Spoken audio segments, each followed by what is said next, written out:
नमस्कार, SN education classes में आपका स्वागत है। जय महाकाली। देखिए दोस्तों, रीट का एग्ज़ाम नज़दीक है और उसमें ज्वालामुखी और भूकंप जो है उसका नया टॉपिक जोड़ा गया है। तो आज हम ज्वालामुखी से संबंधित काफ़ी महत्वपूर्ण प्रश्न लेके आए हैं। अंत तक हमारे साथ बने रहेगा। क्वेश्चन नंबर 1 है, प्रकृति का सुरक्षा वाल्व किसे कहा जाता है? प्रकृति का सुरक्षा वाल्व किसे कहा जाता है? तो वो कहा जाता है दोस्तों ज्वालामुखी को। तो इसका राइट आंसर होगा ऑप्शन सी। ठीक है, चलिए क्वेश्चन नंबर 2 देखिए। किस प्रकार के ज्वालामुखी की आकृति गोभी के फूल जैसी होती है? किस प्रकार का ज्वालामुखी ऐसा होता है जिसकी आकृति गोभी के फूल जैसी होती है? तो इसका जो राइट आंसर होगा वो होगा दोस्तों वल्केनियन तुल्य। ठीक है, वल्केनियन तुल्य ज्वालामुखी होता है जिसकी आकृति गोभी के फूल जैसी होती है। ठीक है, चलिए अगला प्रश्न देखिए। क्वेश्चन नंबर 3, किस प्रकार के ज्वालामुखी को पीलियन तुल्य ज्वालामुखी भी कहा जाता है? किस प्रकार का ज्वालामुखी है जिसे पीलियन तुल्य ज्वालामुखी भी कहा जाता है? तो इसका राइट आंसर होगा वो होगा दोस्तों विसुवियस तुल्य, यानी ऑप्शन बी इसका राइट आंसर होगा।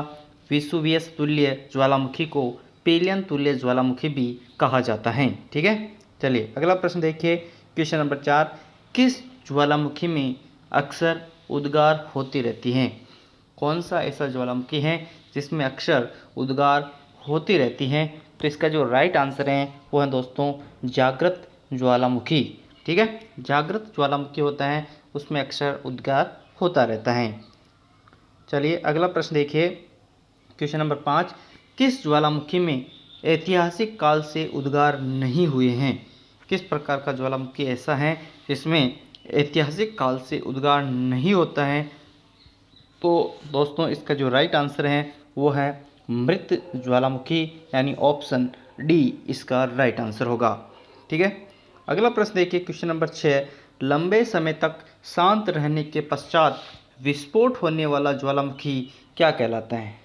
ऐसा ज्वालामुखी जो लंबे समय तक शांत बैठा रहता है और बाद में विस्फोट होने लग जाता है। ठीक है, तो ऐसा ज्वालामुखी क्या कहलाता है? तो इसका राइट आंसर है दोस्तों सुषुप्त ज्वालामुखी, यानी ऑप्शन बी इसका राइट आंसर होगा सुषुप्त ज्वालामुखी।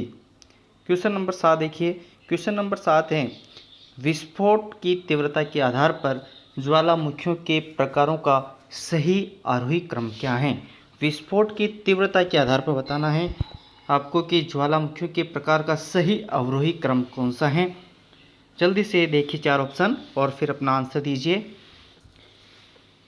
तो दोस्तों सबसे पहले जो आएगा वो आएगा हवाई तुल्य। ठीक है, सबसे कम विस्फोटक की तीव्रता होती है इसमें। हवाई तुल्य के बाद आता है स्ट्रोम्बोली। ठीक है, स्ट्रोम्बोली, और फिर आता है वल्केनियन और फिर पीलियन तुल्य, यानी इसका जो राइट आंसर होगा वो होगा ऑप्शन बी हवाई तुल्य, स्ट्रोम्बोली, वल्केनियन और पीलियन तुल्य। ऑप्शन बी इसका राइट आंसर होगा। क्वेश्चन नंबर 8 देखिए। पहले अश्रु की उत्पत्ति कब होती है? पहले स्टीयर की उत्पत्ति कब होती है? तो दोस्तों इसका जो राइट आंसर है वो है ज्वालामुखी उद्गार के समय। ज्वालामुखी उद्गार के समय पहले अश्रु की उत्पत्ति होती है। ठीक है, क्वेश्चन नंबर 9 देखिए। ज्वालामुखी में जल वाष्प के अलावा मुख्य कौन सी गैसें होती हैं? ज्वालामुखी में जल वाष्प तो होता ही होता है, उसके अलावा मुख्य कौन सी गैसें होती हैं? तो इसका जो राइट आंसर है वो है दोस्तों option C carbon dioxide, hydrogen और नाइट्रोजन। ज्वालामुखी में जल वाष्प के साथ कार्बन डाइऑक्साइड होती है, हाइड्रोजन होता है और नाइट्रोजन होता है। तो ऑप्शन सी इसका राइट आंसर होगा। क्वेश्चन नंबर 10 देखिए। ज्वालामुखी उद्गार के फलस्वरूप प्राप्त लावा एवं धरातलीय चट्टानों के टुकड़े को सम्मिलित रूप से क्या कहा जाता है? ज्वालामुखी का जब उद्गार होता है उस समय जो लावा निकलता है और धरातलीय चट्टानें जो होती हैं उनके जो टुकड़े होते हैं, लावा और धरातलीय चट्टानों के टुकड़े को सम्मिलित रूप से पायरोक्लास्ट कहा जाता है। तो इसका राइट आंसर होगा ऑप्शन ए। ठीक है, जो लावा निकला, लावा और चट्टानों के जो टुकड़े हैं उनका सम्मिलित रूप कहलाता है पायरोक्लास्ट। ठीक है, चलिए क्वेश्चन नंबर 11 देखिए। क्रेटर तथा काल्डेरा स्थलाकृतियाँ किससे संबंधित हैं? प्रश्न पूछा जा सकता है। केवल क्रेटर भी पूछा जा सकता है कि क्रेटस स्थलाकृति किससे संबंधित है और कार्डेरा ये स्थलाकृति किससे संबंधित हैं। तो ये संबंधित है दोस्तों ज्वालामुखी क्रिया से। ऑप्शन बी इसका राइट आंसर होगा।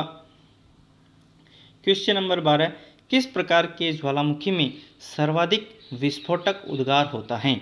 यह अभी ऊपर आया था आरोही क्रम वाला, ठीक है। तो उसी के आधार पर आपको बताना है किस प्रकार के ज्वालामुखी में सर्वाधिक विस्फोटक उद्गार होता है। तो इसका जो राइट आंसर है वो है दोस्तों पीलियन तुल्य, ठीक है। पीलियन तुल्य इसका राइट आंसर होगा, ऑप्शन बी।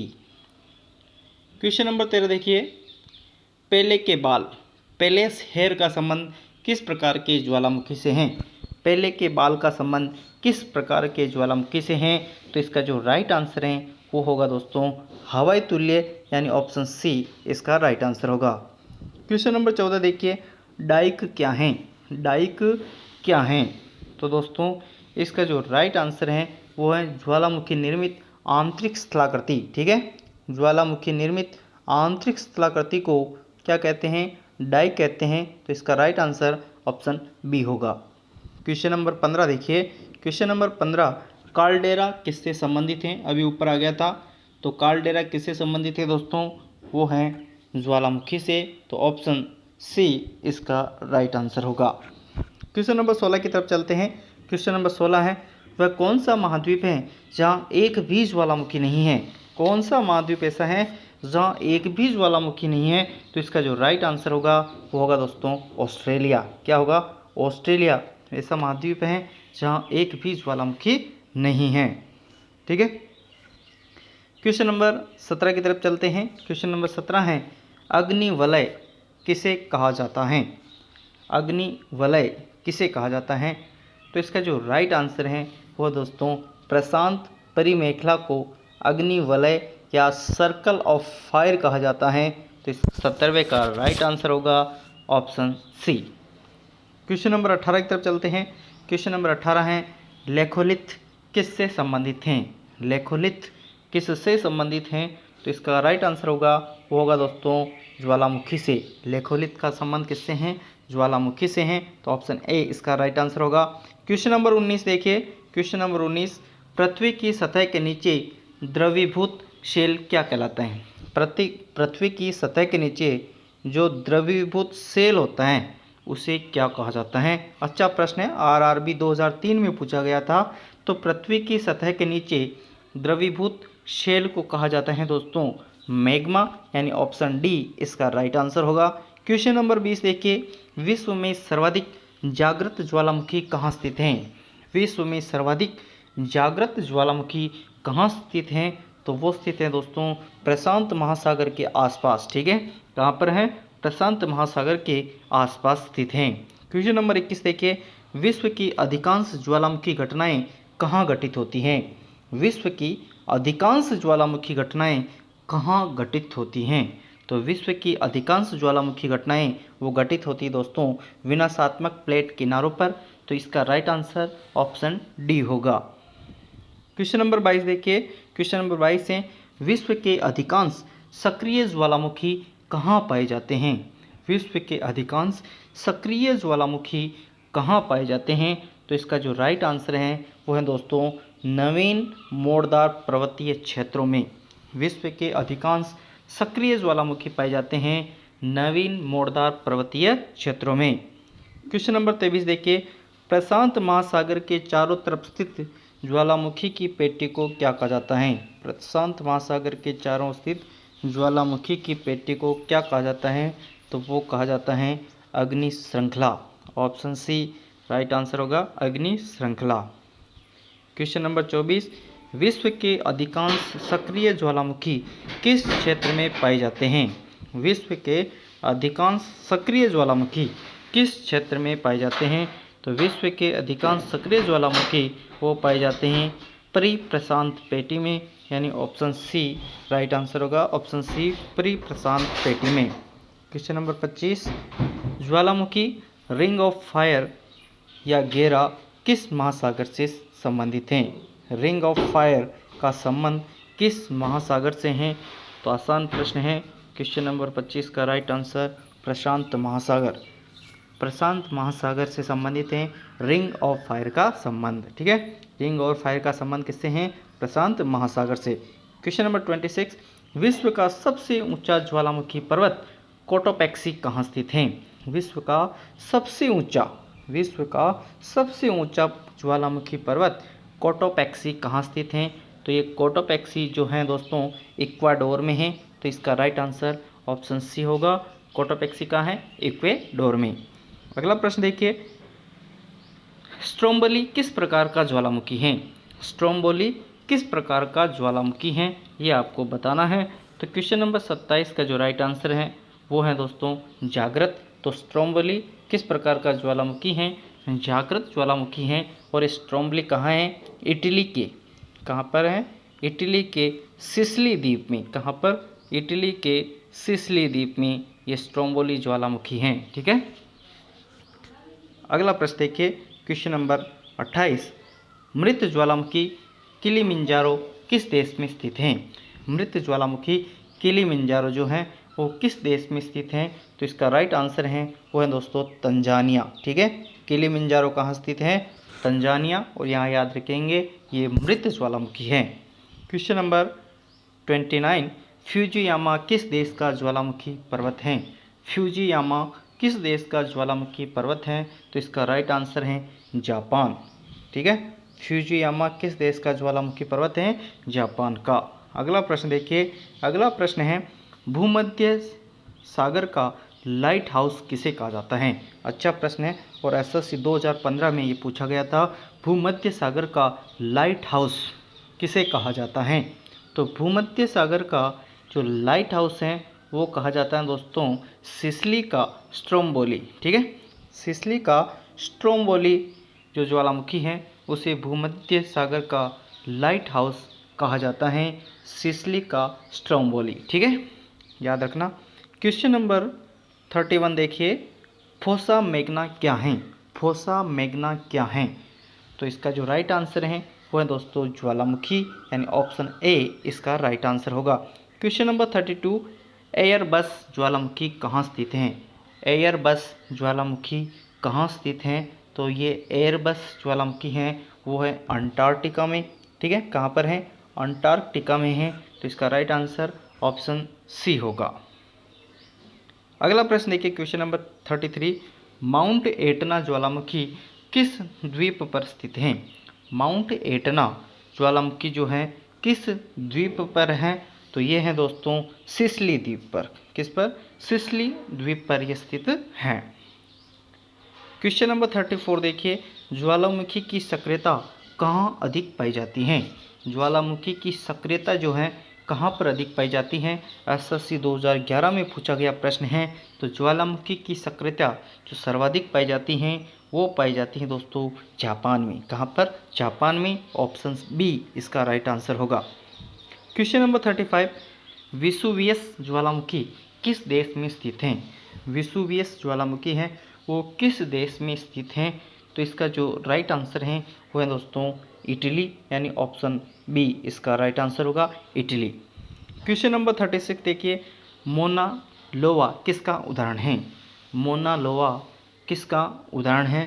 तो इसका जो राइट आंसर है वो दोस्तों सक्रिय ज्वालामुखी। किसका उदाहरण है? सक्रिय ज्वालामुखी का उदाहरण है मोना लोवा। मोना लोवा एक प्रकार का सक्रिय ज्वालामुखी है। क्वेश्चन नंबर 37 देखिए, क्राकाटाओ ज्वालामुखी किस द्वीप समूह में स्थित है? क्राकाटाओ ज्वालामुखी किस द्वीप समूह में है? इसका आपको आंसर बताना है।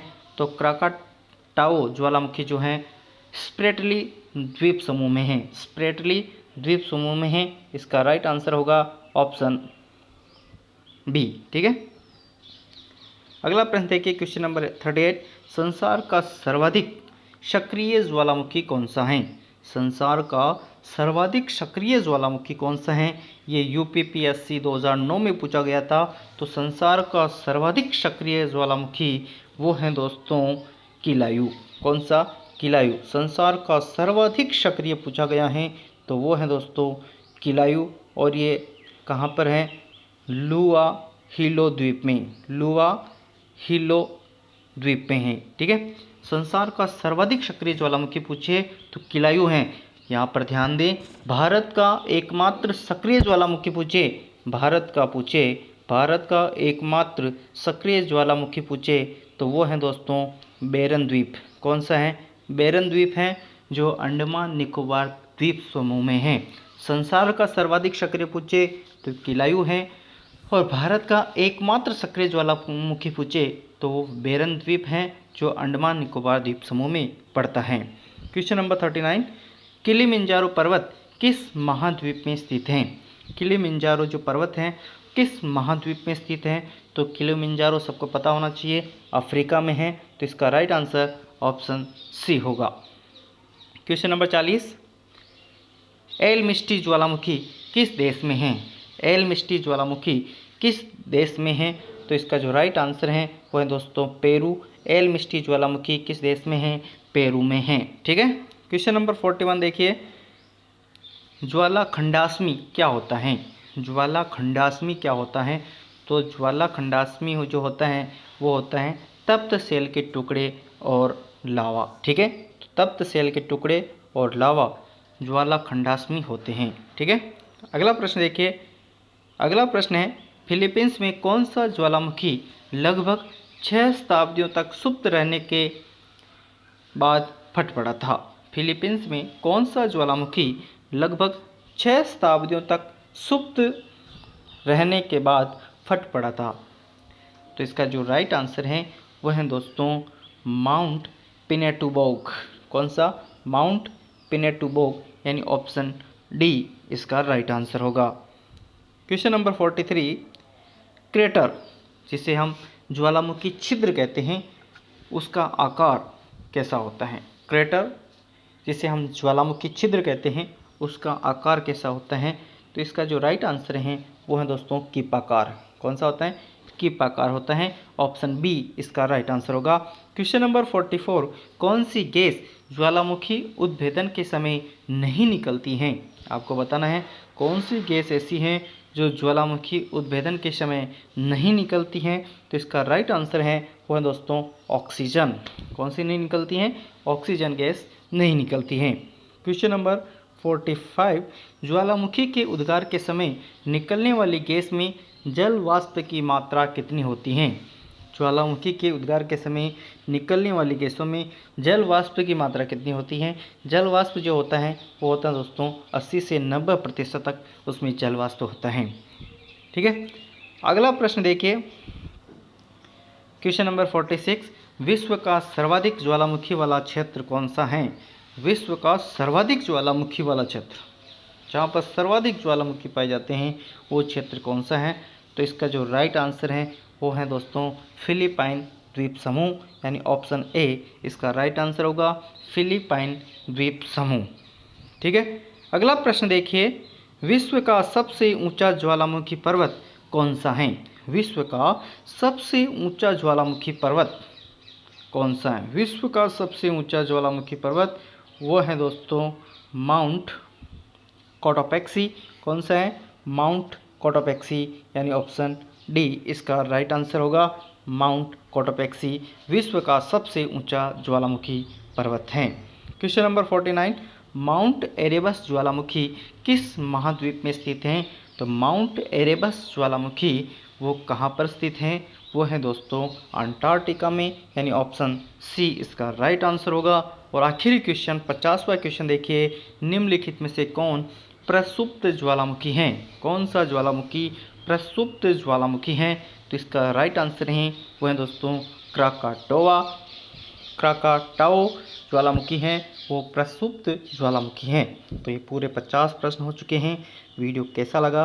अच्छा लगा तो लाइक शेयर सब्सक्राइब जरूर करें। ठीक है। ऐसे ही बहुत सारे वीडियो हमारे चैनल पर अपलोड हैं, आप उनको देख सकते हैं। ठीक है। मिलते हैं नेक्स्ट वीडियो में। धन्यवाद।